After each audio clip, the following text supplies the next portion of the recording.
Lately I've been thinking about the question of why do people avoid the truth and they appear to hide or even run from it consciously.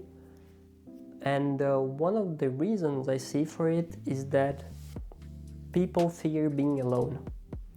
And why is that? Well, when you know the truth about, mainly about contested matters like hot topics, stuff like that, if you know something to be true, you feel it in your bones, you have not only this intuition, but also you have done some research or something, you gave it a thought, and you found the truth of the matter, or at least something that seems to be almost certain. We all have this train of thoughts that are kind of unconscious, and I think most people would go like, all right, if I have this belief now in my current community or circle, in my social circle with my friends, I know many of them would disagree with me, and this might or might not be an important matter, but still there is a risk that I will need to confront them and I might be pushed aside from my group. And being alone is scary. We are already alone enough in our connected world where you can talk to complete strangers on the internet, but you have less and less physical interactions with real people. So I think this kind of unconscious fear of being alone, because you've now acquired a truth that will impel you to act upon it. Because if you don't act upon something you believe to be true, you will end up believing the opposite. I believe this, I truly believe this, that if you have a belief about something that you know to be true, but still you act in opposition to your belief, it is much easier for you to change your beliefs than to change your acts. And I believe this is what happens to most people. They have this unconscious dialogue with themselves and they end up in this conclusion, and it's safer for them, for most people, just to take the opinion of the masses and just to be in the safe spot, which is, if I am wrong, I'm wrong with everybody else. And this brings me to something I was reading recently,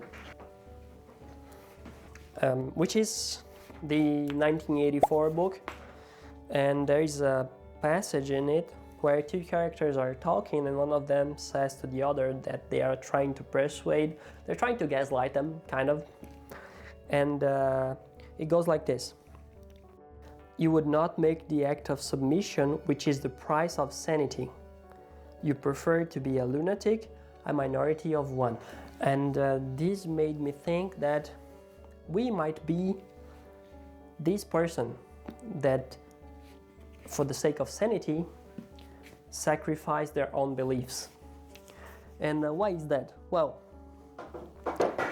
this is of course an extreme case where you are the only person in the whole universe that knows something to be true, but it might happen. Suppose that you witness a crime, a murder, and you see someone being killed. But then all of the evidence, all of the other witnesses, if there are any, all of the records, registered documents, everything has been doctored, tampered with, and everything points to the fact that the dead person is actually just missing, just vanished. Poof, vanished. You cannot prove it. Everyone believes the contrary, but you know for sure that you saw it and that it was real. And I'm not saying in a hypothetical scenario where you were drunk or high or something like that. No, you are sure what you saw, you touched the body, whatever. But then you cannot prove it. It does not make the fact less true. And that's the burden of knowing the truth in some cases. But then something else came to my mind.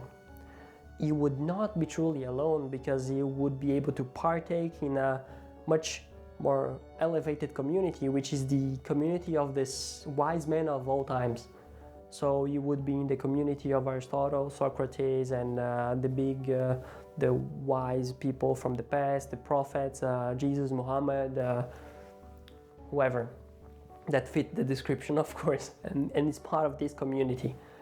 And to some extent, this community can serve as a replacement for any present local ones that you might lose because now you know something to be true that they don't accept or they deny to see it.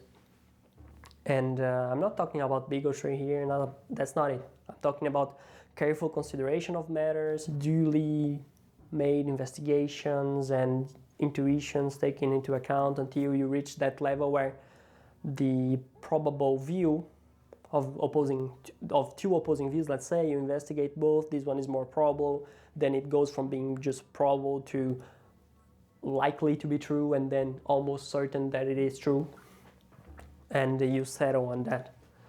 That's what I'm talking about, and that's the view I would like to share with you on why people avoid the truth sometimes and they close their eyes to it because they're afraid of being alone in the end.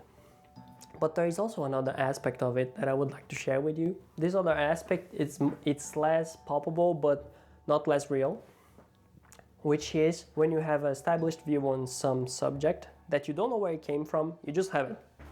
You just always heard people say that this is true about some matter, and then all of a sudden you are presented with an opposing view or a lateral view that makes sense to you, and then you start investigating it. From this point on, you are not sure about the answer to the specific question you're dealing with anymore. And what's the problem with that is that first, you cannot give opinions on discussions about this subject. So let's say on the political domain, you have some questions that you were sure the answer was A, and now you're not sure anymore. You are investigating the matter to see if the answer is A or B. All of a sudden, you cannot participate in the A community anymore, nor the B community anymore, because you are in the middle. And it's hard to find the community that says, I don't know. People don't like to say I don't know because we appear in our current days to be rewarded for having opinions, although they are worthless, although they're just bullshit. You spent like 10 minutes building your opinion and then you think it's worth the same as a person who spent 10 years giving it careful consideration to the subject. And another thing is, you need to refrain from acting upon situations that require you to know the answer of these questions. And that can be troublesome. Even if you're not obliged to act, again, I think this goes back to the other point. We feel impelled to act to feel some sort of belonging. And this does not apply very much to very basic questions like should I ride over people on the street, or should I rob people, when should I eat? This kind of stuff is kind of obvious, I hope. But more complicated moral matters, they have this issue that being in a state of doubt about them kind of freezes you in place, and you need to either refrain from acting or act very carefully. And this is tiring to your mind, to your spirit. Being in a constant state of doubt, at least I talk this from experience. Being in a constant state of doubt, which I'm getting used to, is tiring. And people don't understand you. People, they prefer to jump to conclusions, let's say. So you might feel that you are less and less understood, but still that's the natural process. I think there is no other way around it, unless you are an absolute genius that can grasp the reality of things and the truth of subjects in minutes for whatever question that is. I'm not that one, so if you are, congrats. And that's it. I think the second point is being in doubt is painful. Not physically painful, but mentally painful and tiring. So that adds on top of the fear of being alone. And that's what I have so far on this subject. If I have other insights on it, I would like to share with you, and I would like to know what you think about it. I will read anything you say in the comments. And the purpose of this video is just to be some sort of diary of my, let's say, self-progression. And I plan to do more of this just to share my thoughts on subjects. And the subject of this round was this one. So yeah, that's it. There's no conclusion, no big answer, no anything, just this. See you in the next video.